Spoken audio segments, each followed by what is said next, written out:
Hi, and welcome to this episode of Retain FM. My name is Pete, and today I want to talk to you about building trust factors into your marketing. You see, building trust with potential customers is one of the pieces of the jigsaw that can switch them from making that purchase or that inquiry with you into sending them to a different competitor of yours, and then they get the sale or the inquiry. It's also one of the things that's hardest to achieve, as it's the emotive part of the marketing funnel, and that makes it really difficult to measure or quantify. So how do you go about creating these trust factors in your marketing or sales process, and what are the best trust building tactics for you to use? Well, before I get into that, let's just answer this question first. Why do we need trust factors in our marketing strategy at all? You see, back in the day when people actually went into shops and services were found in places like the Yellow Pages, the majority of everyday business happened through referrals or word of mouth. And then sometimes this was supported by print or radio and television advertising, and that was kind of that. But in today's world, we can buy almost anything we want from the comfort of our own home, and we don't need to talk to people or do our due diligence and research. All of a sudden, that has become the responsibility of the marketer rather than the consumer. Also, it's never been easier to compare products or services or even entire companies than it is today. And in doing so, potential customers often become armchair experts and don't necessarily realize that they might not be comparing things like for like. They may not be comparing apples with apples. It's therefore of paramount importance that as a business, we build trust factors into our marketing and reintroduce that personal clarity back to the potential customer so that they know that you are the right solution for them. Marketing guru in our space, Roger Edwards, has a brilliant talk on this, explaining how essentially marketing in today's world is broken, except when it is done with integrity and a deep understanding of the customer. And there's a link to one of his talks where he talks about this and the brilliant John the Wine Man in the comments.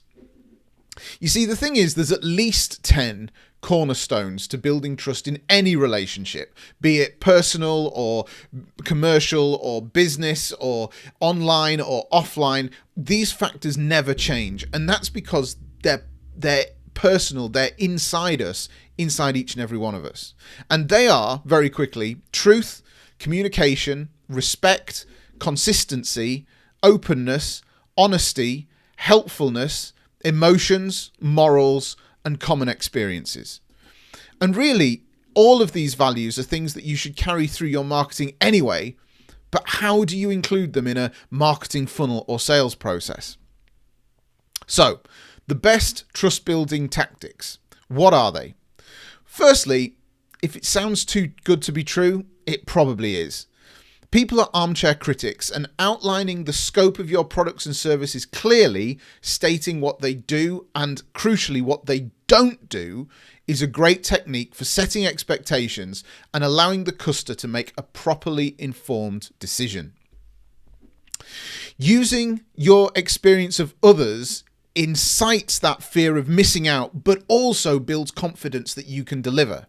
So if you're good at what you do, you have already done it for somebody else, right? So using case studies and testimonials that show that people have already trusted you in the past and that you have delivered results for those customers bridges that gap and starts to alleviate those fears. And case studies are one of the most underused tactics in marketing today. You've already done the hard work once, you've already won a customer and delivered for them and overserviced and wowed them. So why not let that work now speak for itself? Thirdly, be open and honest about who you are and how you work. You see, for every positive result out there, there's also a horror story somewhere else. And there's this old adage that one positive review leads to 3 new sales, whereas one negative review leads to 10 lost customers. And because of the ease of searching for things online, it's really easy for people to find them. So being open and honest about who you are, where you work, how you deliver, how many people are in your team, if you're, where you're based, all of that kind of stuff, that builds trust. That circumnavigates some of the queries that some people might have about dodgy outsourcing or profit and scarper business practices, and actually starts to make you more human. Fourthly, demonstrating an openness to communicate, to answer questions, will also help alleviate fears. You see, there's hundreds of ways that you can now communicate with people online, whether that's a chatbot or Facebook Messenger or email or scheduling a call. There's dozens and dozens and dozens of ways that you can communicate. Now, I'm not suggesting for 1 minute that you try to do all of them, but actually by trying to have multiple channels of communication means that your customer can potentially contact you in a way that is comfortable for them. It's a little bit like, as if you watch Roger Edwards' video above, that it's a bit like John the Wine Man who comes to visit him in his home. As a customer, Roger is then in the comfort of his own surroundings. He feels empowered. So you need to try and replicate that through the channels that you offer communications. And again, I'm not suggesting that you offer every channel, but try and make it more than just one. And finally, remove distractions from the process that you have for converting that traffic. If you've got a new potential customer to the point of making that purchase or that inquiry with you, just allow them to do it. Now's not the time to start bombarding them with pop-ups that come up on the page or alternative information or have you considered this or what about this related product. If they've decided they're going to buy, just let them buy. So finally, how do we apply these tactics into your marketing? Right, well, firstly, reviews and case studies. You've got to make sure that these are up to date. You've got to make sure that you have a regular flow of them to demonstrate that people are trusting in you over and over and over again. And make sure that they demonstrate the good and the result, but also if there was some challenges or something maybe went a little bit wrong, that needs to be reflected in your reviews and case studies too. To get rid of that, if it's too good to be true, it probably is type mantra. And make sure that these case studies are then channeled into the points of your process where you know people are going to ask questions. So that could be on service pages or sales pages or partway through your marketing funnel. Send them an email if you have their email address. But make sure that these case studies and reviews are obvious and clear at key decision-making points within your sales process. Social media. Be present and be responsive. That is a key to that. Also, never overpromise, because if you overpromise, all you end up really doing is under-delivering. And then you negate the client expectations. They become a bit underwhelmed. You don't get that case study to help you with your next marketing. And all of a sudden, this lovely sort of self-fulfilling cycle starts to fall apart. So choose the channels that you know you can respond on. And if you can't guarantee a response, then don't use that platform and move on to something else. Or maybe put a message up there that says, don't contact us on Twitter. Please use our Facebook page, for example. But make sure that you have more than one option available, but only commit to the ones that you know you can respond on. Thirdly, make sure that you do give some element of context and business information about who you are and what you do, because doing this helps you feel more real. It starts to help the user picture who you are and that you have, buildings and offices and lives and families and all of that stuff that basically takes you out from being a commodity and makes you back into a real company. So that might be including your business contact details, or it might be having meet the team pages or personal notes from account managers. It might be even doing like a pre-introduction of, so here's our account management team. One of these people will be your point of contact. Another point would be maybe video email signatures where, the email signature is such an underused part of sort of real estate on your screen. So make that interactive, use that to help you break down those barriers to and give a real face to who your business is. And then fourthly, make sure that your design is up to date, because your website is often the first place where a user will create their first impression. And what's that old saying? You only get to make a first impression once. So make sure that it isn't a bad impression that they get.